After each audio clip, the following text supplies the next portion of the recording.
जय माता की मित्रों, हम लोग हस्त नक्षत्र के बारे में ही बातें कर रहे हैं। आज बात करते हैं कि अगर हस्त नक्षत्र में गुरुदेव विराजमान हो तो कैसे फल प्राप्त होंगे। प्रथम चरण सामान्य फल होता है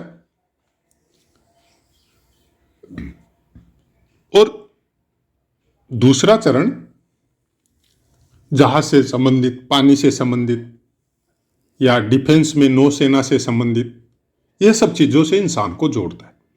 तीसरा चरण वास्तुकार हो सकता है, इंजीनियर हो सकता है और स्वास्थ्य और धन की दृष्टि से भी उत्तम रहता है। पारिवारिक वातावरण भी खूबसूरत रहता है। चतुर्थ चरण प्रशासन से कनेक्टेड कोई बिजनेस से जोड़ता है और स्वास्थ्य की दृष्टि से भी उत्तम रहता है। कुछ न कुछ पेट से संबंधित कोई पीड़ा बनी रह सकती है, जो कि आजकल के समय में नॉर्मल है। आप 8 साल के बच्चे को देखिए तो उसको भी गैस का प्रॉब्लम रहता है। खान पानी ऐसा हो गया। पृथ्वी के वातावरण को दोष देते हैं, ये अलग बात है, क्योंकि दिमाग में ये चीज़ हम लोगों के सेट कर दी गई कि क्लाइमेट चेंज हो रहा है। क्लाइमेट को चेंज किसने किया? हम लोगों के मनोभावों ने, हम लोगों की अननेसेसरी महत्वाकांक्षाओं ने। नहीं तो होता नहीं। तो क्रिएट तो हम लोगों ने किया है, उसका पनिशमेंट भी हम लोगों को ही भोगना है। ग्रह नक्षत्र तो अपना योगदान देंगे ही, उसको आप रोक नहीं सकते। वो पहले भी वैसा ही कर रहे थे, आज भी वैसा ही कर रहे हैं। लेकिन जो चीज मनुष्यों ने क्रिएट कर दी, उसका फल ग्रहों को थोड़ा ही मिलेगा, हम लोगों को ही मिलना है। ग्रह पहले भी, सूर्य पहले भी उसी समय सनराइज होता था, आज भी उसी समय होता है। लेकिन उसके बीच में जो वातावरण का जो डिस्टरबेंस किया है कि जहां पे सूर्य की रोशनी इतना % पड़नी चाहिए और वहां पे उस रोशनी को संभालने के लिए पेड़ पौधे थे, उसको हम लोगों ने हटा दिया। तो फिर वो रोशनी तो उतना % वहां पहले भी पड़ती थी, आज भी पड़ रही है। प्रॉब्लम कहां है? चलिए यात्रा को आगे बढ़ाते। गुरुदेव हो हस्त नक्षत्र में और उसके ऊपर सूर्य की दृष्टि हो, इंसान धनी होता है और संपूर्ण परिवार का, पत्नी हो, बच्चे हो, सब तरफ से सुख प्राप्त होता है। चंद्रमा की दृष्टि हो, बोलने में, व्यवहार में बहुत कुशल होता है और सफल प्रशासक भी बनाता है। मंगल देव की दृष्टि हो, सेना या डिफेंस से कनेक्टेड जॉब भी हो सकता है या कोई काम की वजह से भी कनेक्शन रह सकता है। बुध की दृष्टि ज्योतिष जैसे विषयों में पारंगत होता है और पारिवारिक जीवन भी सुखी रहता है। शुक्र की दृष्टि कुछ मेल फीमेल के चक्कर में कोई न कोई तकलीफ जीवन में आ सकती, चाहे वो सम्मान की वजह से हो, चाहे वाद विवाद की वजह से हो। शनि की दृष्टि शासन से संबंधित हमेशा कृपा बनी रहती है और राजनीतिक दायित्व भी या राजनीतिक से संबंधित आपकी इच्छाएं भी कुछ न कुछ कनेक्शन, चाहे परिवार में हो, चाहे समाज में हो, कुछ चलते रहता है। मतलब राजनीति से संबंधित कनेक्शन आपका एनी टाइम किसी न किसी के साथ बना रह सकता है। तो ये थे गुरुदेव और इनके ऊपर दृष्टि। अब कुछ बातें जो नक्षत्रों के विषय में प्रायकर पाठ में सब में बोलते हैं कि नक्षत्रों का बहुत अलग संसार है, अपने ग्रह से भी बहुत बड़े बड़े हैं। इनकी रश्मियां जो ग्रहों के द्वारा हम लोगों को प्राप्त होती है, उसका कुछ न कुछ अंश शरीर में आपके हर कोण में विद्यमान है। आप देखिए 27 नक्षत्र है, 27 नक्षत्र के हर नक्षत्र के 4 चरण है। हर चरण का एक अक्षर है जिसको आप मंत्र बोल सकते हैं। तो 27 नक्षत्र के 4 चरण और उनके एक एक अक्षर, मतलब 27 × 4 108, ये चरणाक्षर बोल के एक पाठ भी हमने आपको दिया है। तो उस समय में नाम निकाला जाता था बच्चे का कि भाई आपके बच्चे का नाम इस चरण में ये चंद्रमा है तो इस नाम से इसका नाम आता है। लेकिन हम लोग आज के समय में उस चीज को नहीं मानते। उस समय ये ज्योतिष इतना बलवान था कि उसी टाइप से नाम निकाला जाता था।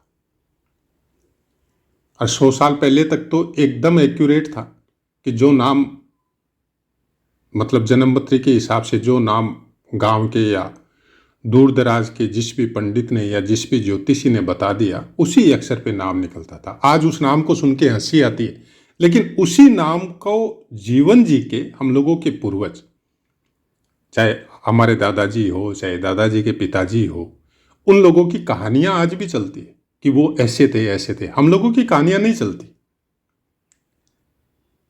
आप सोचिए कि गांव समाज में ऐसे कितने बच्चे हैं, या हमारी उम्र तक के ले लीजिए आप, जिनका जान पहचान या जिनको सम्मान की दृष्टि से या जिनको मान सम्मान की दृष्टि से या जिनके बारे में अच्छा बोला जाता हो बगल के गांव में, आपके गांव में नहीं, बगल के गांव में। मतलब आपका सम्मान या आपका अपमान भी बगल वाले गांव तक या बगल वाली सिटी के मोहल्ले से मोहल्ले तक भी नहीं पहुंचा। और उस समय सब एक दूसरे को जानते थे। और बहुत से ऐसे थे जो मतलब बगल के गांवों की सीमा तोड़ के प्रदेशों तक फेमस होते थे। आज भी हम लोगों के पूर्वजों के ऐसे ऐसे नाम आपको मिल जाएंगे कि आपको बताना पड़ता है कि आपके दादाजी या दादाजी के पिताजी का ये नाम था। तब 10 मतलब 100 को दूर तक कोई बुजुर्ग मिल जाए तो वो पहचान लेता था कि तुम उस परिवार से। और हम लोगों का एरो केवल घर तक या गांव में भी, गांव में जो जिस गली में हम लोग रहते हैं वहीं तक सीमित रह गया। और आजकल का समय तो ऐसे आ गया कि अपने दोस्तों के भी बच्चे बड़े हो जाते हैं तो उनका नाम या उनका चेहरा ध्यान में नहीं है, क्योंकि न तो मिलते हैं। सोशल जिम्मेदारी केवल फेसबुक और व्हाट्सएप पे पूरी कर लेते हैं। और उस समय मिलने से सोशल जिम्मेदारी पूरी होती थी, प्यार भी बना रहता था, समाज में भी एक दूसरे के प्रति समर्पित रहते थे, कामों में भी साथ रहते थे। आज क्या हो गया? वही नक्षत्र है, वही ग्रह है, वैसी ही कुंडली आज बन रही है, लेकिन ये परिवर्तन कोई ग्रह नक्षत्र ने तो किया नहीं, हम लोगों की महत्वाकांक्षाओं ने किया।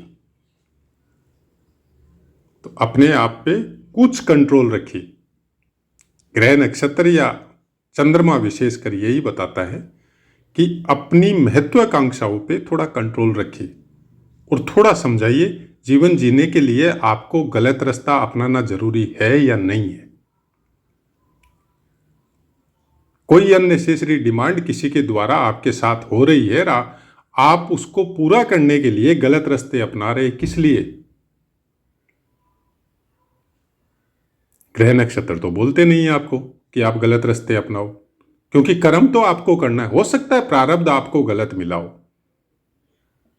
परिवार आपको इस टाइप का मिला हो, हिंसक वातावरण में हो सकता है पैदा हो। आज अभी भी जन्म पत्रियां चल रही है, अभी भी सूर्य चंद्रमा चल रहे हैं। अब किसी का पैदाइश या किसी का जन्म ही ऐसे क्षेत्र में हो गया जहां पे एनी टाइम वार चल रहा है,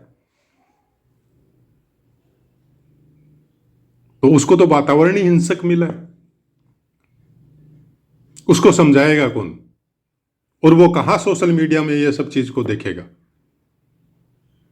वो पहले अपनी जरूरत पूरी करने के लिए सामने वाले का गला काटेगा, या अपने परिवार का भरण पोषण करने के लिए सामने वाले के साथ गलत करेगा, क्योंकि वो परिस्थिति उसकी वैसी है। तो वहां पे न तो कोई ज्योतिष के उपाय चलेंगे न कुछ और चलेगा। इसलिए ज्योतिष में बताया गया है कि आपको फलादेश करने के पहले परिस्थिति, स्थान और व्यवहार जिसका देखना है, उसका मतलब कैसे कर्म कर रहा है, किस तरह की स्टडी की है, किस तरह के काम कर रहा है। इसलिए बंदिश भी लगाई थी कि जब तक इंसान 12, 15, 20 साल तक का नहीं हो तब तक उसकी संपूर्ण कुंडली का अध्ययन करना जरूरी नहीं है। विशेषतया कुंडली का अध्ययन उस समय में तभी किया जाता था जब बालक का शादी करने का टाइम आता था। उस समय में भी केवल इतना ही देखा जाता था, क्योंकि बचपन में शादियां होती थी, 12, 15 साल में ही करते थे, तो वो इतना ही मिलाते थे, जैसे मांगलिक वगैरह वो सब जो मंगल देखना है, शनि को देखना है कि भाई लड़की और लड़का एक दूसरे के साथ कैसे रहेगा, बस उतना ही। बाकी तो संस्कार डेवलप होता था। लेकिन जब से ही साथ में रहने की जब से परंपरा पड़ी कि भाई आने वाला समय, अब बचपन में शादी हो गई तो एक संस्कार होता था जिसको अलग अलग क्षेत्र की भाषा में अलग अलग बोला जाता था, उसके हिसाब से लड़की को फिर वापस बुलाया जाता था, फिर घर में रहना चालू होता था। उस समय कुंडली दिखाने का विधान था, संपूर्ण कुंडली का अध्ययन उस समय होता था। आज की तरह नहीं है कि बच्चा अभी हॉस्पिटल में हुआ और अभी से कुंडली बननी चालू हो गई। बताइए भविष्य क्या होगा? भाई बच्चे को पहले कम से कम रेडी तो होने दो भविष्य बनाने के लिए। भविष्य बनाने के लिए उसको खुद को तो उतना समर्थ होना पड़ेगा ना कि ये भविष्य बनाएगा कैसे। उसकी बॉडी में सब चीजें एक्टिव तो होने दो। तो ऐसा ही कुछ है। इस चैनल के माध्यम से केवल इतना ही इच्छा है कि जो भ्रांति है, जो हम लोग पूरी तरह इस चैनल या ज्योतिष के आज प्रचार की वजह से हर आदमी परेशान है, इवन मतलब ऐसे ऐसे विद्वान भी निकल गए कि हम लोग अपने बच्चे को भी समय से पहले दुनिया में ले आते हैं कि ये समय शुभ है, इस समय बच्चे का जन्म होने से ये ऐसे ऐसे होगा। मतलब हम लोग भगवान हो गए, पता नहीं क्या करना चाहते हैं और उसके बाद में क्या होता है वो भी देख रहे हैं। तो आशा है मित्रों पाठ समझ में आया होगा। वो अपनी वाणी को विराम देते हैं, क्योंकि एक ही वीडियो में ज़्यादा बोलना भी थोड़ा मुश्किल हो जाता है और इतनी देर सुनना भी थोड़ा मुश्किल होता है। तो फिर दूसरे पाठ में मिलेंगे। जय माता की।